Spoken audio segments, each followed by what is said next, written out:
The antique jewelry box was the last thing my mother gave me before cancer took her away.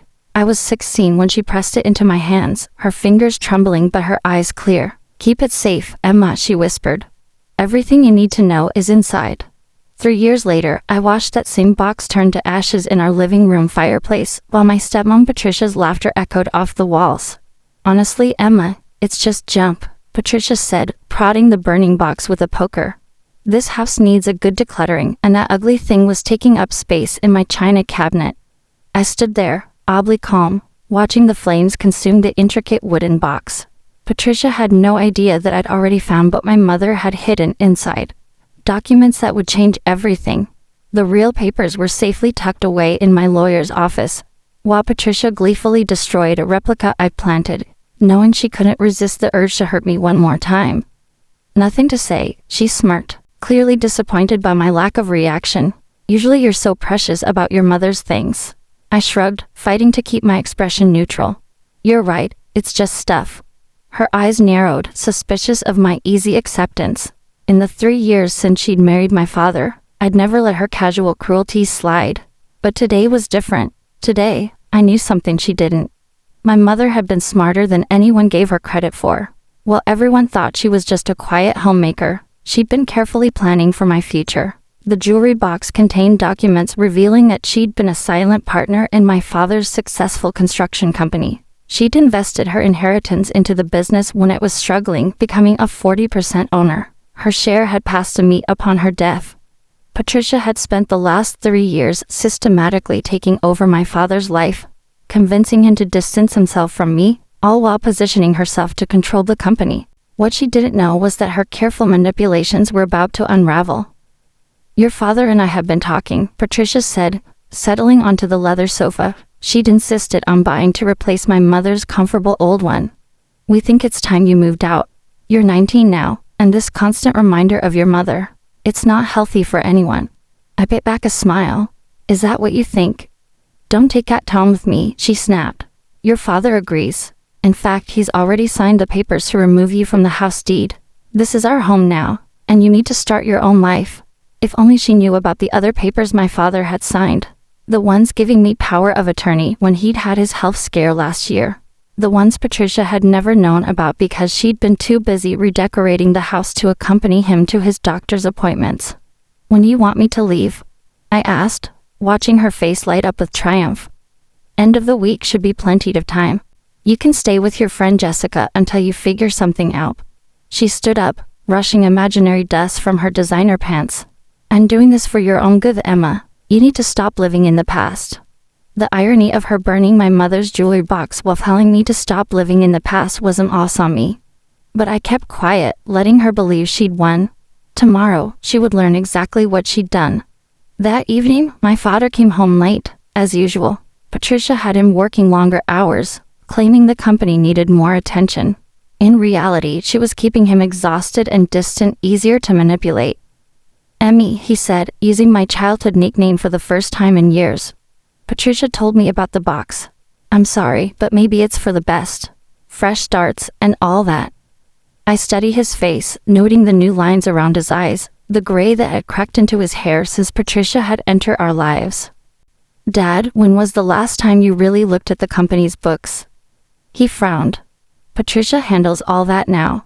She's got a head for business, you know. Says I should focus on the construction side, leave the finances to her. And that doesn't worry you." What's that supposed to mean? But I could see the flicker of concern in his eyes. Deep down, he knew something wasn't right. "Nothing, Dad.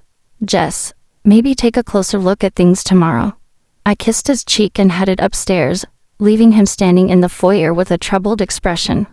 In my room, I pulled out my phone and texted Mr. Harrison, my mother's old lawyer. "She did it. Meeting tomorrow." His reply came immediately. 9 a.m. Everything's ready. I lay in bed that night, listening to Patricia's voice drift up from downstairs as she talked on the phone, probably to one of her country club friends. Finally getting rid of her. The house will be so much more peaceful without all those photos and memories.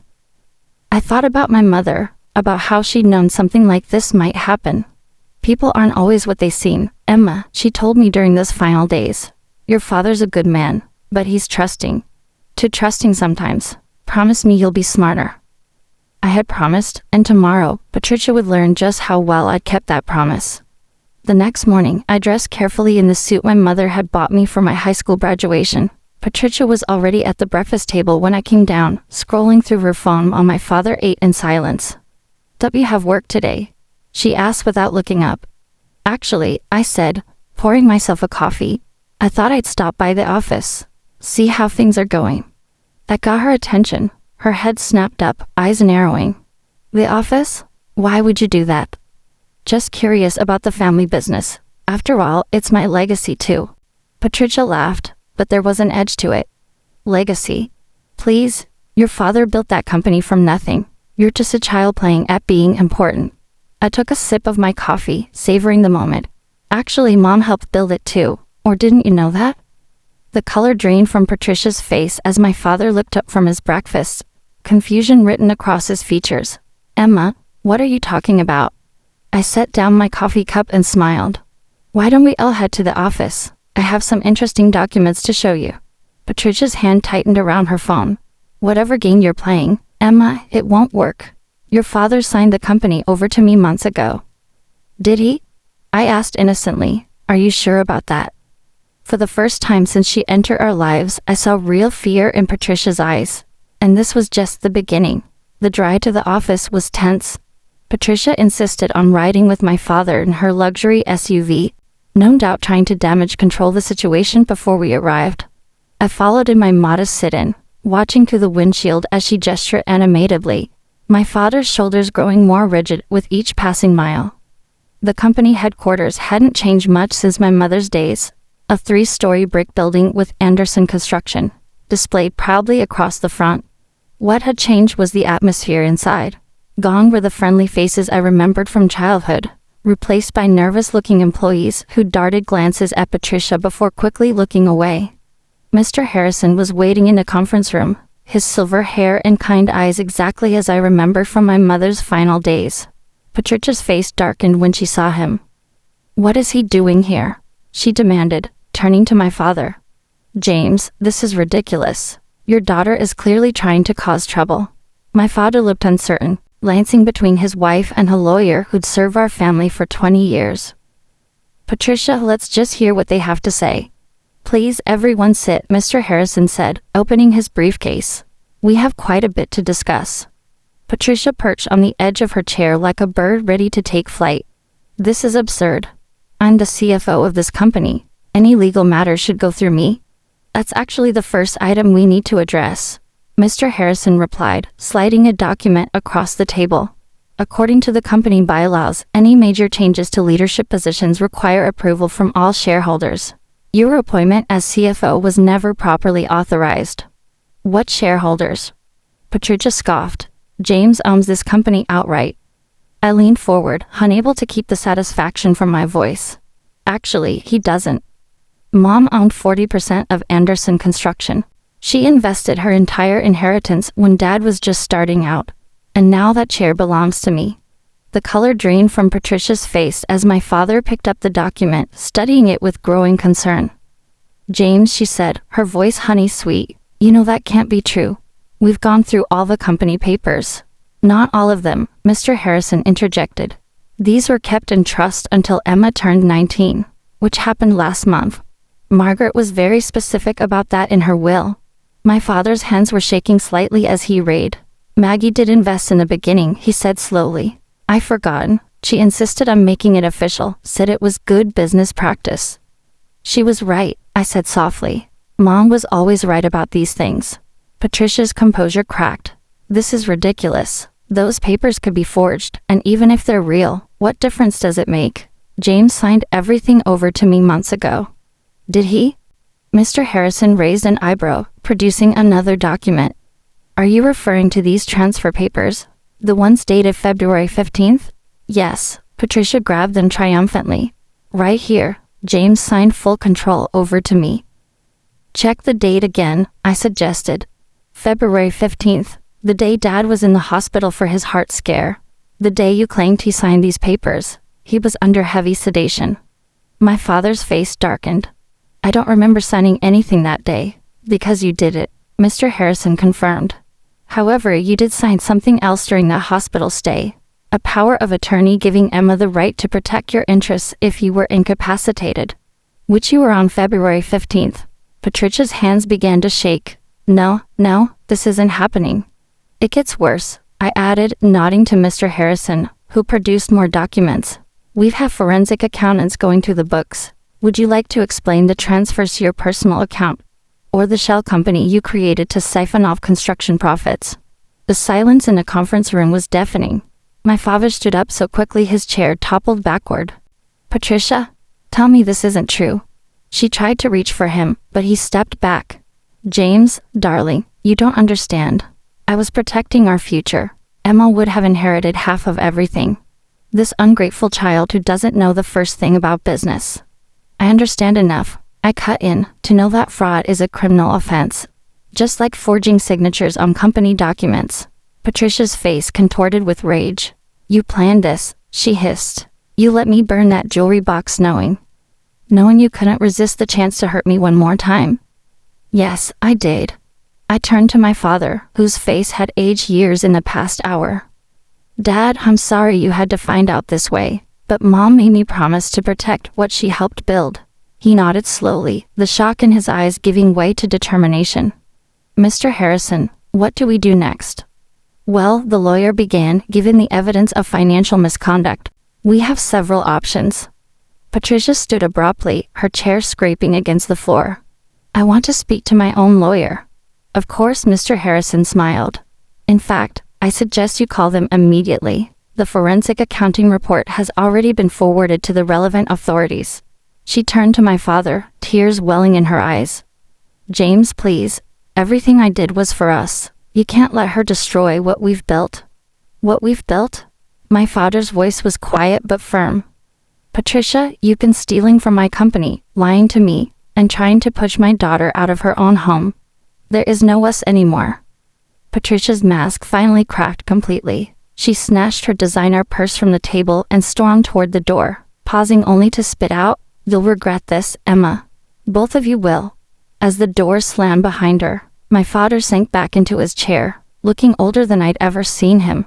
Emmy, I've been such a fool. I moved to his side, placing a hand on his shoulder. She fooled a lot of people, Dad. But Mom knew something like this might happen.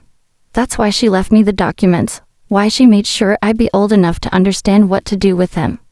He covered my hand with his own. Your mother was always the smart one. I should have seen what Patricia was doing to us. To you. We can fix it, I assured him. Together. Mr. Harrison cleared his throat gently. We should discuss next steps. The authorities will want statements, and there's the matter of the company leadership to sort out. I squeezed my father's shoulder, feeling him straighten up under my touch. We had a lot of work ahead of us, but for the first time in 3 years, I felt like I had my father back. And somewhere, I knew Mom was smiling. 6 months after that day in the conference room, Anderson Construction was finally back on track. The forensic audit had revealed the full extent of Patricia's deception. Nearly $2 million embezzled through various schemes. She'd been arrested trying to board a flight to the Cayman Islands, her designer handbag stuffed with cash and jewelry bought with stolen company funds. The criminal case against her was airtight. Between the forged documents, embezzled funds, and attempted flight, she was facing significant prison time. Her tearful courthouse performance, claiming she'd only been trying to secure her future, fell flat when prosecutors revealed her dating profile, active for the past year, seeking a wealthy new star. But the real transformation wasn't in the company's books, it was in my relationship with my father. Working together to rebuild what Patricia had nearly destroyed brought us closer than we'd been since Mom died. He insisted I take an active role in the company, not just as a shareholder, but as someone with fresh ideas and perspective. Your mother would be so proud, he told me one evening as we sorted through old company photos. We found one of Mom at the first project site, smiling beside Dad, her investment helping make their dream possible. She always said you had her head for business. We'd restored Mom's photos to the office walls, and her presence seemed to breathe new life into the company. Employee morale improved as we rolled back Patricia's draconian policies. The old staff members who'd left under her leadership started returning, bringing their experience and loyalty back to Anderson Construction. The house underwent its own transformation. We donated Patricia's modern furniture to charity, replacing it with pieces that brought warmth back to our home. Mom's garden, which Patricia had let wither, was blooming again under our care. One evening, as Dad and I sat in the backyard watching the sunset, he handed me a small box. Inside was a key. "What's this?" I asked, though I recognized it immediately. "The key to your mother's study," he said softly. "Patricia convinced me to lock it up after, but it should be yours now. Everything in there should be yours." The study was exactly as Mom had left it, preserved like a time capsule. Her desk calendar still showed her last appointments, her reading glasses still perched beside her favorite books. And there on the bookshelf was another jewelry box, identical to the one Patricia had burned. "She had two made," Dad explained, watching me open it. "Said one was for keeping, one for showing. That was your mother, always thinking ahead." Inside this box was a letter, dated just days before she died. "My dearest Emma, if you're reading this, you've already faced your first real test of strength. Remember that true power isn't in what we own, but in how we protect what matters. You protected our legacy, not out of greed, but out of love. That makes all the difference. I'm sorry I couldn't be there to help you through this, but I knew you would find your way. You always were the smartest one in the family, even if you didn't know it yet. Take care of your father, but don't forget to take care of yourself too. And remember, sometimes the best revenge isn't in destroying what others build, but in building something better yourself. All my love, Mom." I wiped tears from my eyes as Dad wrapped an arm around my shoulders. Outside, the sun was setting on another day at Anderson Construction, where both Mom's photos and mine now hung proudly in the lobby. She had given me more than documents in that jewelry box. She'd given me the strength to stand up for myself and the wisdom to know how to do it right. Patricia had thought burning that box would destroy me. Instead, it had set me free,